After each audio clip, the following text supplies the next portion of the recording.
1999. What the decision to choose 29 was wrong. That 29 should be a swearing-in day, while the actual day should be June 12th. We'll come to that, Mike. Let me bring in Mr. Banjo. I mean, that period, it looks as if it stirred up something in activism, both human rights activism and I mean, you took it beyond the shores of this country, and now that you're back here, and when you heard that particular announcement on that day, what did you feel? I felt bad. I felt disappointed. But let's roll back a little bit. President Muhammadu Buhari deserved to be praised. However, we should also condemn his stand at that particular time if we want to build a nation. At that particular time, he supported Abacha. He never uttered a word when that annulment took place. He never uttered a word when Abiola was murdered. He never uttered a word when Mrs. Kudrat to Abiola was murdered. That is on principle.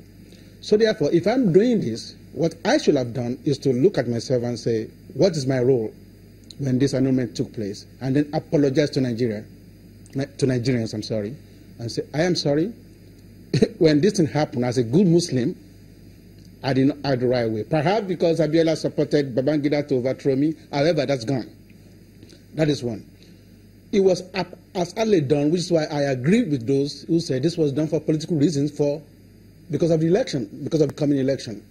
Because if it wasn't done haphazardly, they should have remembered those who actually fought for this thing. Pa Adesanya family was not invited. Remember, Pa Adesanya was shot, and his car was riddled with bullets. Pa Enaworo, with whom I was very close. When he ran to the US, I was like his personal assistant. And each time I remember a day when Mrs. Ellen Imayuse Enaworo was walking in the snow, and she fell and she broke a tourist. And this was a man who made the motion for Nigeria to be independent in 1953 when Abacha was only 10 years old. Also, I must say this. When Pa Enaworo was about to be murdered or assassinated at the Sheraton Hotel here in Ikeja, they had to carry him in a coffin to the British Embassy. When he got there, the ambassador looked at him in the face. You wanted us out in 1953. You wanted independence. So why are you running to our country now? And that is where Walter Carrington came in. Walter Carrington looked at it. He said, no, this man has to be saved. Pa Enaworo stayed at the American embassy for days before they were able to issue him a visa. We must also recognize Pa Ajashin. Then when you now look at those who are still living, Mr. Femi Aborishade was locked up because of this thing, never invited. Of course, Beko, if you remember, it was Dr. Beko Ransom Kuti who faxed the results. But by and large, all Nigerians must appreciate one man called Professor Humphrey Nwosu. Without him, there would have been no presumed winner, because he stood firm. He said, I'm the head of INEC, whatever they call it at that particular time. In the face of the challenges and threats. Yes. Then we must move from that place. Dr. Amos Akiba, for example, General Ani Akin, if they have thought this out very well, they will have invited those people. Now, look at our men and women outside Nigeria. We organized the taking over of the embassy, and we chased Ambassador Kazaure. He ran under the table when we moved into the embassy.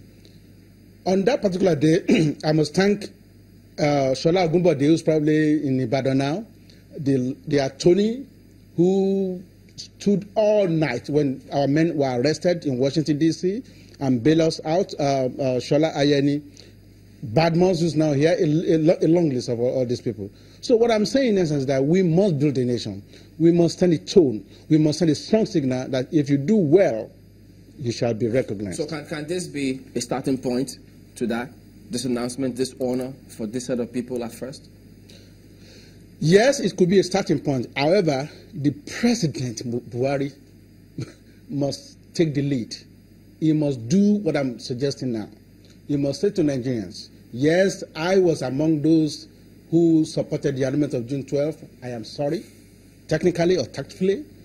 And if you stood firm and if you prove to be principled, one day your reward is coming. This is why I'm doing this.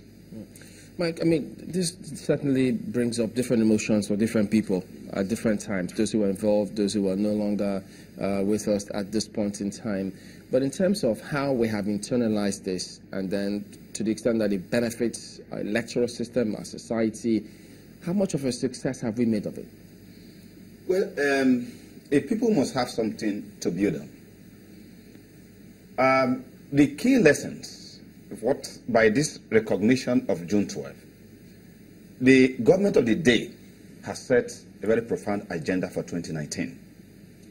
Because on the 29th of May, 2019 will be another handover date for a new set of leaders. And 14 days after will be June 12th celebration, which are going to be marking nationwide for the first time. The implication is that the election we are going to have in 2019, which as I speak to you today, it is today 249 days, 1 hour, 22 seconds to the opening of the poll on the 16th of February.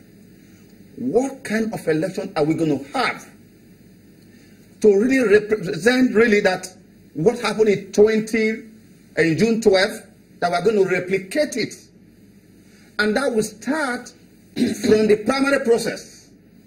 The commission have issued a timetable, but first, as a commission, we will continue to put INEC to the service of the Nigerian people.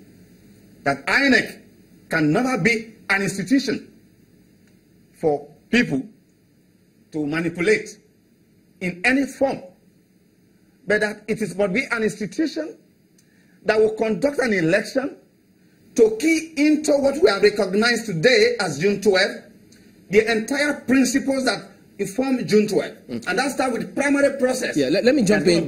Let me jump in. 18th of August. And I hope you don't lose your final thought on this one. But, right. You know, when you see your picture with late Chief MKO Abiola, and you remember how close you were at least looking at that, do you get emotional when you're conducting elections and you feel, look, these are principles that I stand for, these are the ideals, and I must ensure that these kind of things happen? Look, let me say this.